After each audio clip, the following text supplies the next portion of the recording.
योगेश जी, श्री हरिवंश महाराज श्री, आपके चरणों में कोटि कोटि प्रणाम। महाराज जी, मेरा सवाल गीता जी पर आधारित है। गीता जी के अध्याय 9 में श्लोक संख्या 4 में भगवान श्री कृष्ण ने कहा है कि ये सब संसार मेरे निराकार स्वरूप में स्थित व्याप्त है, संपूर्ण प्राणी मुझ में स्थित हैं, परंतु मैं उनमें स्थित नहीं हूं तथा वे मुझ में स्थित नहीं हैं। परंतु हम तो संतों से सुनते हैं कि भगवान कण कण में हैं। महाराज जी, कृपया इस श्लोक को समझाने की कृपा करें। जैसे शरीर पंचभूतों से बना है, अब इसमें पंचभूत प्रवेश ना करें।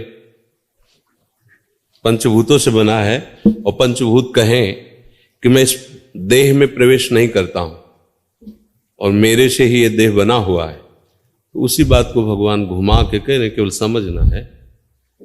जब पहले से तो प्रवेश क्या करें, वही इंद्री बने, वही मन बने, वही त्रिगुण माया बने, वही सारा खेल, तो किसमें प्रवेश करें? दूसरा हो तो उसमें प्रवेश करें ना, वही तो बने हुए है ना। यही तो बात समझा रहे हैं।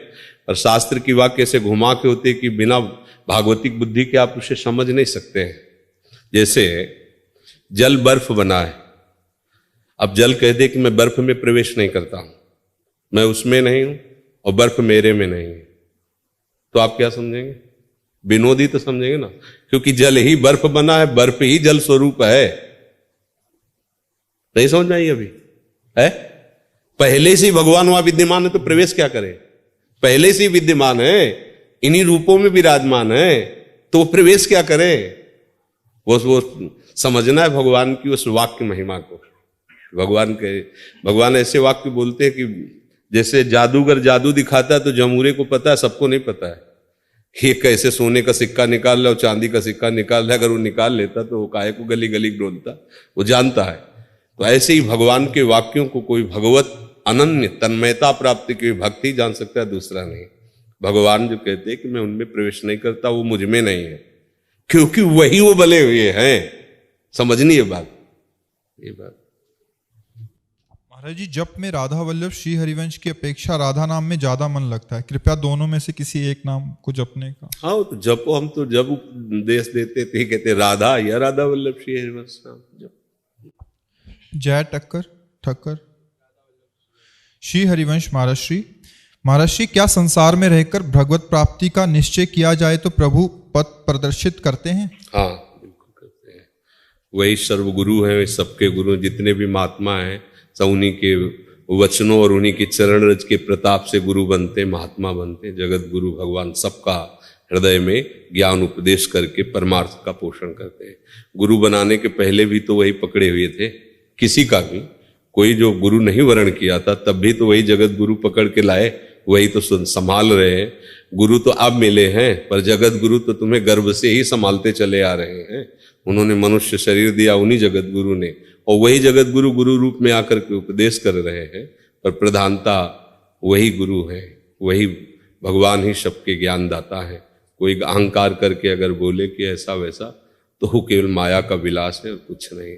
तरंग बहुत मुझ में ताव दे, समुद्र के ऊपर अटखेलियां कर रही है, उसी का है सब कुछ। समुद्र का ही तो स्वरूप है तरंग, और वो तो ऐसे ही कोई ज्ञान के अभिमान में, तो अलग बात है। नहीं तो जगत गुरु भगवान ही सबके गुरुदेव हैं। वही गुरु रूप में आकर के भी बंदों गुरुपद कंज कृपा सिंधु नर रूप हरि, हरि ही ऐसा आकर वो क्या सर्वेश्वर सर्वगुरु, गुरुओं के भी परम गुरु भगवान श्री कृष्ण है, भगवान श्री हरि है, इसमें कोई संशय नहीं। वो गुरु मंत्र ले या ना ले, हरि सबको दुलार करके सबको सतमार्ग बताते हैं। उनकी बात मान जाए तो उसका कल्याण हो जाए, और बात ना माने तो गुरु बना लेने पर भी नरक मिलता है।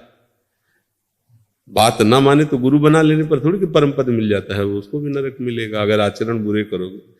भाई, आप किसी भी डिपार्टमेंट में सरकारी हो जाए और वहां आप उसके कानून के हिसाब से न चलेंगे तो जेल आपको भी मिलेगी। ऐसा नहीं है कि केवल चोरों के लिए ही जेल है। अगर आप अच्छे आचरण करेंगे तो आपके लिए अलग कानून है, बुरे आचरण करेंगे तो चाहे जितने कानून के पदाधिकारी हो तो भी आपको दंड मिलेगा। ऐसे ही अंकित जी, महाराज जी के चरणों में कोटि कोटि नमन। महाराज जी, आजकल के जो बच्चे हैं जो संसारिक कॉलेज आदि में रहते हैं, आपका सत्संग सुनते हैं या संतों का सत्संग सुनते हैं, तो उनमें प्रेरणा होती है कि वो नाम जप करें, और वृंदावन धाम वास करें, बट माता पिता अनुकूल नहीं रहने के कारण वो कैसे वृंदावन चलें? वास करें इसकी तो हम प्रेरणा नहीं करेंगे, लेकिन हम कहीं जा नहीं पाते, पर हमारे हृदय में एक ललक रहती है कि हमारे जो नौजवान हैं ये थोड़ा तो सत्संग सुने, थोड़ा तो शास्त्र स्वाध्याय करें, क्योंकि अपने को वो ऐसे बर्बाद कर रहे हैं कि उनको महत्व ही नहीं पता अपने जीवन का। वो शराब पी करके उन्मत्तता में ऐसी गाड़ी चलाई, मर गए। ऐसे आचरण किए, गोली मार दी गई। ऐसे आचरण किए, जेल पहुंचा दिए गए।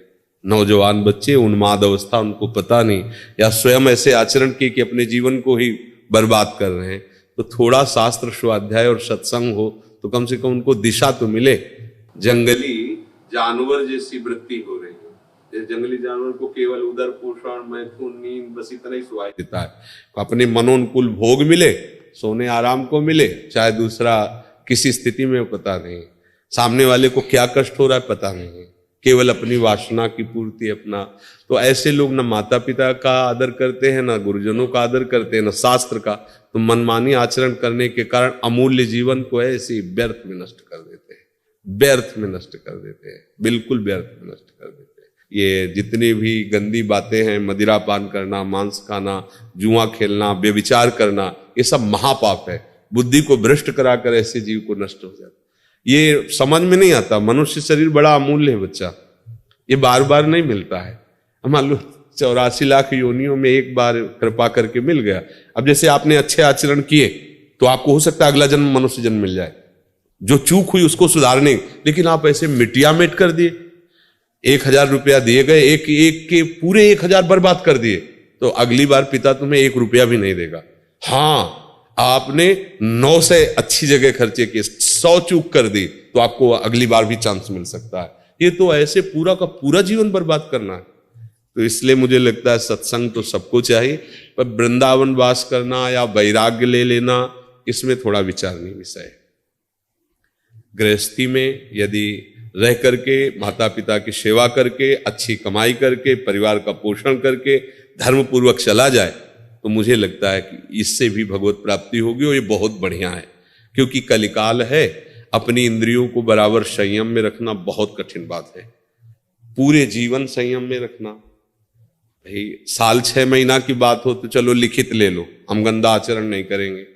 आजीवन कभी भी अगर चूक हो गई तो संसार तुम्हें बर्दाश्त नहीं करेगा, कभी भी, पूरे जीवन में। अब आज का खान पान, आज का दृश्य, आज का समाज, तो नए नए बच्चे जैसे जुड़े ना, तो हम प्रभु से यही मनाते रहते कि बस इनकी रक्षा करना, इनकी बुद्धि शुद्ध रहे, क्योंकि बुद्धि शुद्ध रहेगी तो पार हो जाए। अब हम ये कम चाहते हैं कि कोई वैराग्य ले, अंदर से वैराग्यवान बने और गृहस्थी में रहे, कमाए खाए, परिवार का पोषण करे। क्योंकि देखो, जब कोई शासन करता नहीं होता तब फिर धीरे धीरे बुद्धि ढीली हो जाती है। अभी जैसे भगवत कृपा से अपने लोग हैं, अब जितने बच्चा बच्ची हैं आंख नहीं उठा सकते, अंतर और बाहर दोनों जगह से श्री जी संभाले हैं। लेकिन कल ये शरीर न रहे, फिर अगर वो स्वयं में परिपक्व नहीं है तो मान लो जो सेवा में है वो आपको कह सकते हैं कि आप ऐसा मत करो। जब आप मनमानी करोगे तो फिर वो क्या कर सकते हैं, क्योंकि आप स्वतंत्र हैं, आप अपने। अच्छा, अभी हमारा क्या, जैसे अपने बेटे को कहा थोड़ी जाता है स्वतंत्र हो, तो इसीलिए लगता है कि आप यदि परिपक्व नहीं हुए तो आपको कौन संभाल पाएगा आगे। इसलिए चाहिए कि गृहस्थी धर्म में रहे। अगर मन थोड़ा भी फिसड्डू नजर आवे कि फिसल सकता है तो वैराग्य नहीं सोचना चाहिए। फिर घर गृहस्थी में ब्याह करे, धर्म से चले, माता पिता को भगवान मानकर उनकी सेवा करे, और जवानी है खूब मेहनत करो, धर्म से कमाओ, दूसरों का हित करो, मंगल करो, भगवान प्रसन्न हो जाएंगे। आप वृंदावन वास या भगवत प्राप्ति, फिर तो ऐसी बात होनी चाहिए कि हमारे आसपास सारे विषय हों, फिर भी मेरा मन चलायमान ना हो, ये पहले चेक कर ले, क्योंकि ये आग का खेल है, इसमें फिर चूक हो जाती है तो बर्दाश्त कोई नहीं करता है। हाँ जी, अपने श्री मुख से राधा नाम देने। राधा राधा इतना तो जरूर है, जैसे आप लोग नजदीक आए, उनमें से कोई शराब न पीना, मांस न खाना, जुआ न खेलना, पराई बहन बेटियों की तरफ गंदे आचरण मत करना। इतना साधु समागम का इतना तो हो, भजन करो, भगवत प्राप्ति, ये तो बहुत आगे की बात, पहले इतना सीख ले कि जीवन में कभी हम शराब नहीं पिएंगे। क्यों बच्चा है? नहीं पिएंगे नहीं, आगे के लिए भी कह रहे हैं। क्योंकि नए बच्चे हो ना, जैसे नए नए बच्चे कि यार क्या बाबाजियों के चक्कर में फंस के तुम, मुझे लगता है माता पिता को भी चाहिए कि कहीं ना कहीं अपने भक्तों के संग से बच्चों में संस्कार डालने चाहिए। तो अब आज का समय ऐसा है कि टेलीविजन और ऐसे चरित्र दिखाए जाते हैं कि महात्माओं पर श्रद्धा ही नहीं रह गई। कुछ मतलब गंदे लोग इस भेष का दुरुपयोग करते हैं कि भाई देखा पूज रहा है मनमानी आचरण, तो इसको ऐसे डाल लिया। ना कोई गुरु परंपरा है, ना कोई वैष्णव संप्रदाय है, ना कोई भजन पद्धति, बस डाल लिया मांगना, ये दुनिया की दलित दुराय करना। अब लोग बोलते क्या है? बोले साधु संत, ऐसे बोल देते हैं। अब तो भेष है तो सब संत साधु ऐसे नहीं होते। प्राण त्याग सकते लेकिन कुमार्गगामी नहीं हो सकते। प्राण त्याग सकते हैं लेकिन किसी का मंगल साधु ते होए न कार्य जान, ऐसे थोड़ी है। भगवान के मार्ग के पथी कैसे थोड़ी होते हैं। तो जरूर साधु संग से बुद्धि शुद्ध होती है और शुद्ध बुद्धि में ही जीवन मंगलमय होता है। ना कहीं साधु संग में श्रद्धा हो तो शास्त्र स्वाध्याय करे, गीता है, भागवत है, रामायण है, बड़े सरल सरल महापुरुषों ने ग्रंथों की रचना की, उनका स्वाध्याय, तो बुद्धि शुद्ध होती है उससे। ठीक है दिनेश जी, सदगुरुदेव भगवान के श्री चरणों में कोटि कोटि नमन। महाराज जी, ग्रस्त में रहते हुए प्यारी जू की स्मृति चिंतन कैसा बने निरंतर, उनकी निजता का कैसे अनुभव करें, निरंतर कृपा कैसे अनुभव में आए और कैसे उनके निज जन हो और ठसक बढ़े। देखो, जहां हमारी महत्व बुद्धि होती है वहां हमें चिंतन करना नहीं होता, स्वाभाविक होता है। प्रगट में देखो, हम देह का चिंतन करते नहीं पर कभी भूलते नहीं है। हमारे अंदर महत्व बैठ गया भोगों का, महत्व बैठ गया शरीर का, महत्व बैठ गया रिश्ते नातों का। अब हम श्री जी को अपना वाणी से कहते हैं पर अंदर से महत्व अन्य का है, इसीलिए निरंतर भजन नहीं होता।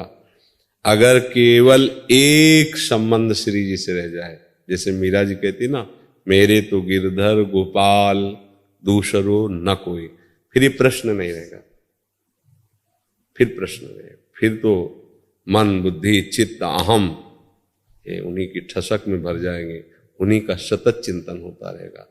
बस साधना इसी बात की है कि हमारा कोई प्रिय न रह जाए,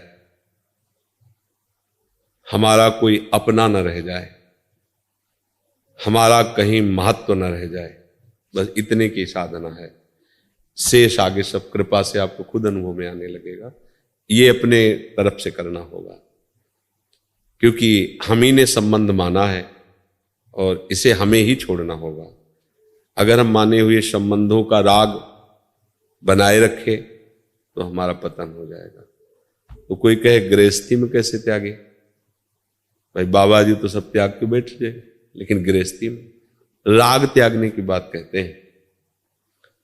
राग त्यागने का सहज उपाय है, हमारा जिससे जो संबंध है हमें उसके प्रति क्या कर्तव्य करना है, पर ये करते रहें। उसका हमारे प्रति क्या कर्तव्य है ये मांग ना करें तो राग का त्याग हो जाएगा। समझ पा रहे? ये हमारे माता है, हमारे पिता है, हमारी पत्नी, हमारा पुत्र है, ये हमारा इनके लिए क्या कर्तव्य है उसका आप पालन करो तो राग नष्ट हो जाएगा और प्रभु से अनुराग होने लगेगा। हम फंस कहां जाते हैं कि हम इनके पति हैं तो इसका हमारे प्रति क्या कर्तव्य है, हम इनके पुत्र हैं तो इनका हमारे प्रति क्या कर्तव्य है। हम अपने कर्तव्य को तो छुपाए हुए हैं, अपने कर्तव्य को तो देख नहीं रहे, उनका हमारे प्रति क्या कर्तव्य होना चाहिए, बस इसी में हम फंस जाते हैं। इसे कहते हैं राग, और जो राग का परिणाम होता है द्वेष, क्रोधावेश, तभी अपने पूज्य जनों पर वो हाथ उठा देता है, गाली देता है या घर में लड़ाई झगड़ा करता है। कारण उसका होता है वो सही समझ ना होने के कारण, नहीं तो घर में रहते हुए भी वो महात्मा है। अपने कर्तव्य को देख करके सबके प्रति अपना व्यवहार जो शास्त्र सम्मत है वैसा करे तो आप देखो राग नहीं रह जाएगा। ये युक्ति है। गृहस्थी में रहते हुए भी वो सबकी सेवा करते हुए भी वो राग रहित रहेगा। जैसे